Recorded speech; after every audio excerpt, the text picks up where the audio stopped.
to my channel. I've been getting a lot of subscribers every day, and so because my channel is growing, I definitely wanted to do a new video.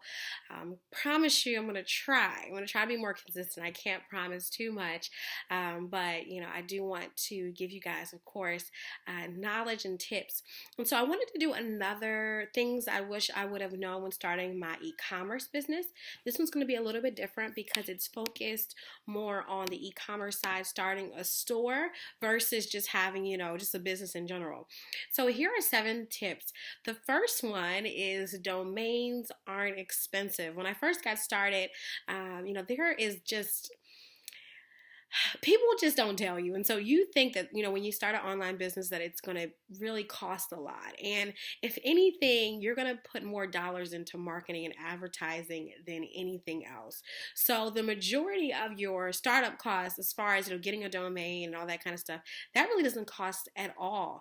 And so domains are not expensive at all. Matter of fact, one of my favorites is GoDaddy. And with GoDaddy, it only costs me like $1.18 to get a domain once you tack on the fees and things like that. So $1.18, it's not a lot. But one of the things that I wish someone would have told me is that when you know that you're branching out into an e-commerce business that the name is something that is popular or, not extremely unique. It's not like, it's your, tribal name. It's not, something, really specific. Make sure that you buy, if you have the income and the money, make sure that you can buy the other forms of the domain. So not just the .com, but the .net, just common domain end names. Usually for me, I buy the .org and the .nets along with the .com. It depends upon what I'm working on. But it's just a suggestion, just because as you bring yourself and as you grow and grow and grow, someone else may have the same name idea. And so you just want to make sure that your site is protected. The second thing is that you can get a free business email. I did not know about this until about, I would say 3 years ago with Zoho. And so Zoho provides free business emails as long as you have your domain, and all it requires is just a few behind the scenes domain. You have to add some MX records to your domain, your DNS. And if you don't know what that means, it's fine. It's basically you're going to go on the back end of where you bought your domain and you're going to add some different records just so that when someone send you an email, you're going to get it. And so it's really simple. You just gotta make sure that you follow the directions though, but it's free. And so I've used it for my clients. I've used it for myself. I've used it for my projects. It is really amazing. And you don't have to wait to look professional. You can have a professional email right away. Just make sure that you've bought the domain first.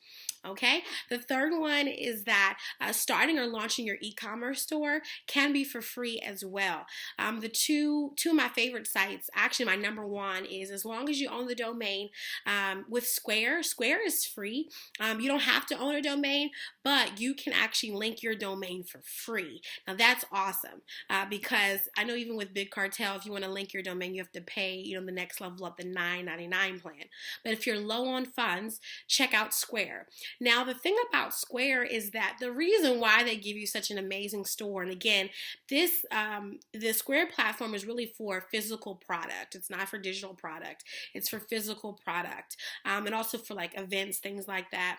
The great thing about them is that it's linked to their Square processing system. Okay, so it's not you can't use PayPal or anything like that. You have to use their system, but it's really not bad at all because it does go straight to the bank account. You just have to watch out for those transaction fees, just like any online payment gateway. And that takes me to number 4. Okay, and that is integrate transaction fees into your pricing.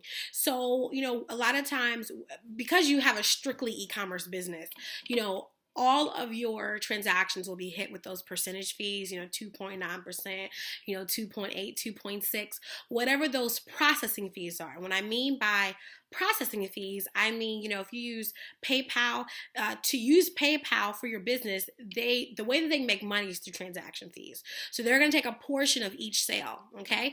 And so what I tell people is to make sure that it's not cutting into your business, integrate that into your price point. So I always use use 5% as a just 5% markup automatically right into my products. So, if it was, let's say the t-shirt I'm selling is $20, I'm going to add a 5% markup just to cover transaction fees. Okay, the next one, and this is number 5, is that free shipping is very attractive, but you got to make sure, I wish someone would have told me this, is that you got to make sure that you're integrating it into your pricing, depending upon the weight of the item and things like that. Shipping is where it gets really, really complicated. Very complicated. And so a lot of times, people just love to do, hey, just free shipping. Don't have to worry about it. But you still have to cover those shipping fees. So you have to figure out what's the best way for you to maneuver. One of the best things that I can advise anybody is that when you're starting out with your business, make sure that you are spending out time figuring out how much every item weighs, because you can do a weight calculated checkout where, okay, if someone orders 2 mugs and 1 t-shirt, it'll automatically calculate, what that would be. But again, that's not everyone's luxury. So if you do free shipping, just make sure that you've integrated that into the price point if you're going to do free shipping, okay? Number 6 is do not discount having an email list. Have an email list, okay? Now, the one thing about the Square store that I did not like is that there's not easy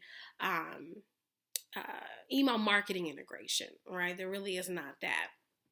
But there are some ways to get around that, some codes you can put in. But what I always tell people is have an email list. I love Mallchimp. It's free up to 2,000 subscribers. And now they've opened up to allow automation for the free plan. And you may think, well, what does automation mean? What does that mean? Well, things like abandoned cart recovery, which is basically when someone, buys something from your store, but then they never check out. So, they put in their cart, but they never actually fulfill the order. So Mallchimp, it will, and again, this is only if Mallchimp syncs with your store, and it doesn't sync with every platform. It only syncs BigCommerce, WooCommerce, Shopify, those kind of stores. But again, one of the biggest things that I'm learning is, you kind of have to count not your losses, but if you go cheap, you won't always get all the benefits. So you got to figure out which way it'll work for you. Right. It can also send birthday emails if you allow people to provide you with their birthday date. You can send them campaigns, latest gear, what's going on with your store, sales every weekend or every week. It depends upon what you want to use it for. But email marketing is really big. Okay. One of the greatest things that you can do to get more subscribers to your email list is to offer them an introductory coupon, like a 10% off discount to your store. Now, again, you may say, well, that's a lot, 10%. But again, if you've integrated the right costs into your store, you shouldn't take that much of a hit. And again, you have to do a couple things to build up that base, okay? The last thing is do not limit yourself behind a computer. Just because you're running an online business does not mean that you have to stay behind on a computer. What you have to realize is that word of mouth carries much weight. So learn how to spread the word by going to local networking events, whether you're vending at different exhibitor, as an exhibitor, as a vendor, but make sure that you get out there and that people in your town, people around you know what you do. It shouldn't be where they have to wait until they get online and figure out what you do. You should be that go-to person. You should be the person rocking your gear. You are your brand. Literally, I'm rocking one of my favorite brand shirts from my own brand called Save Savage. And, I am my brand. So, you have to rock your gear. You have to, be present in people's events and lives. You have to show them that you're here and that you're here to stay. So don't hide behind a computer. Use the computer, use social media, use email marketing, use, different platforms, but also get out there and spread the word because, again, you are your brand. So hopefully I was able to share with you a few tips. Hopefully you enjoyed this. If so, be sure to drop in the comments which tip you like the most, or if you have any questions, just be sure to comment below and I'll be sure to help you. I have a few more videos coming up on my channel, so be sure to stay tuned. Bye, guys.